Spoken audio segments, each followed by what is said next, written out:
नमस्कार।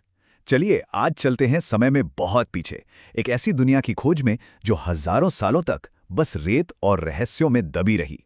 हम बात कर रहे हैं सिंधु घाटी सभ्यता की, एक बहुत बड़ी, बहुत एडवांस्ड और हैरान कर देने वाली कल्चर जो हमारे दिमाग से लगभग पूरी तरह मिटा दी गई थी।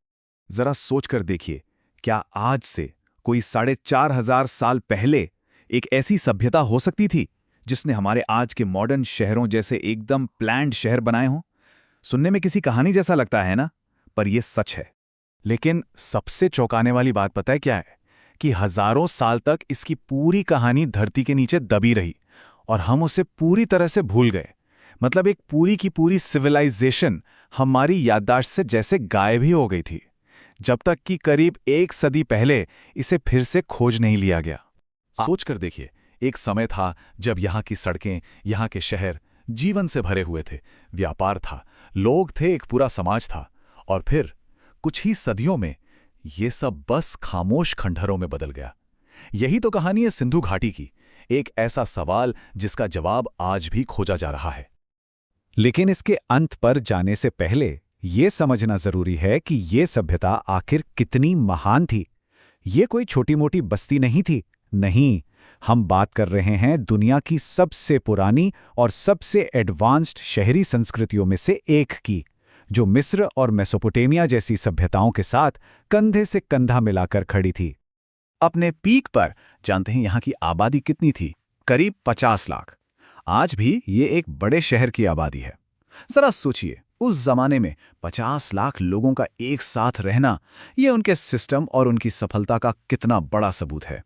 पर उनकी असली पहचान, उनकी सबसे बड़ी खासियत थी उनकी शहरी प्लानिंग। कमाल की थी।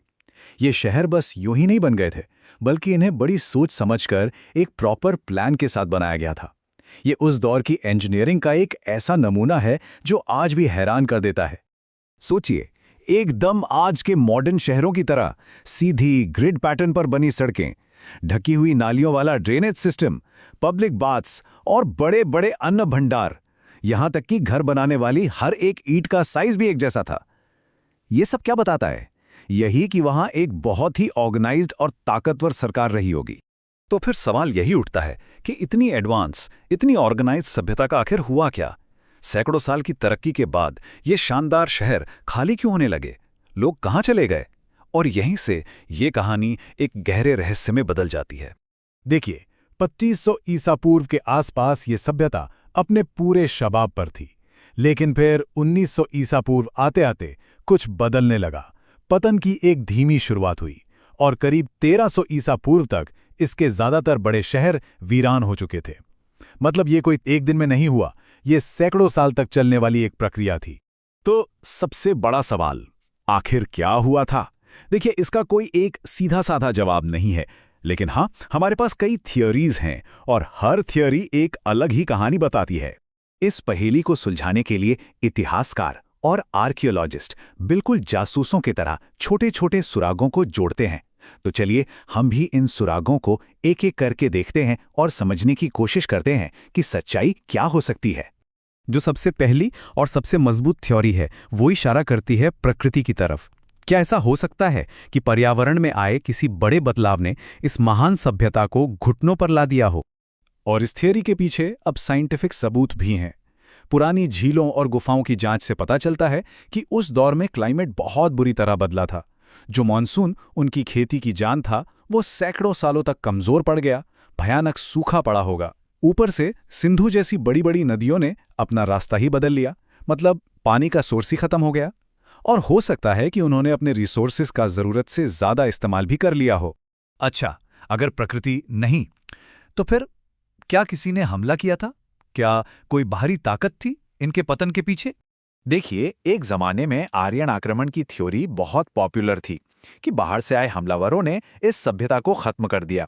लेकिन आज की तारीख में खुदाई में कहीं भी बड़े पैमाने पर जंग, तबाही या नरसंहार के कोई पक्के सबूत नहीं मिले हैं। इसीलिए अब ज्यादातर इतिहासकार इस थ्योरी को नहीं मानते।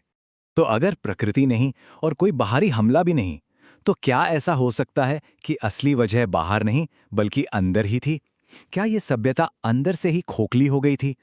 ये भी एक बहुत बड़ी संभावना है। जरा सोचिए, उनका जो व्यापार मेसोपोटामिया जैसे दूर दराज के इलाकों से होता था, अगर वो बंद हो गया तो उनकी इकोनॉमी का क्या हुआ होगा? या फिर कोई बड़ी महामारी फैल गई हो जिसने शहरों के शहर खाली कर दिए हों? ये भी मुमकिन है कि वक्त के साथ उनका पॉलिटिकल और सोशल सिस्टम ही टूट गया हो और सब तरफ अफरा तफरी मच गई हो। तो सिंधु घाटी की ये कहानी, ये रहस्य आज हमारे लिए क्यों जरूरी है? क्योंकि ये सिर्फ गुजरे हुए कल की बात नहीं है, इसकी गूंज आज भी सुनाई देती है। एक तरफ थी सिंधु घाटी, जो क्लाइमेट चेंज, घटते रिसोर्सेज और शहरों की चुनौतियों से जूझ रही थी, और दूसरी तरफ है हमारी आज की दुनिया, जो बिल्कुल उन्हीं मुश्किलों का सामना कर रही है। हजारों साल का फासला है, पर समस्याएं वही हैं। ये हमें सोचने पर मजबूर करता है ना? सिंधु घाटी का पतन हमें एक बहुत जरूरी सबक सिखाता है। इतिहास हमें दिखाता है कि कोई भी सभ्यता स्थायी नहीं है और सफलता नाजुक हो सकती है। ये एक रिमाइंडर है कि हम चाहे कितनी भी तरक्की कर लें, कोई भी समाज हमेशा के लिए नहीं होता। इसीलिए सिंधु घाटी का ये रहस्य सिर्फ एक दिलचस्प ऐतिहासिक पहेली नहीं है, ये हम सबके लिए एक चेतावनी है, एक वार्निंग। ये हमें दिखाता है कि जब प्रकृति और समाज का संतुलन बिगड़ता है तो बड़ी से बड़ी सभ्यताएं भी रेत के महल की तरह ढह सकती हैं। और आखिर में ये एक सवाल हमारे सामने खड़ा है, क्या इतिहास खुद को दोहराएगा या हम सिंधु घाटी जैसी महान सभ्यताओं के पतन से कुछ सीखेंगे? ये एक ऐसा सवाल है जिसका जवाब हमारा आने वाला कल तय करेगा, और इस पर सोचना बहुत जरूरी है।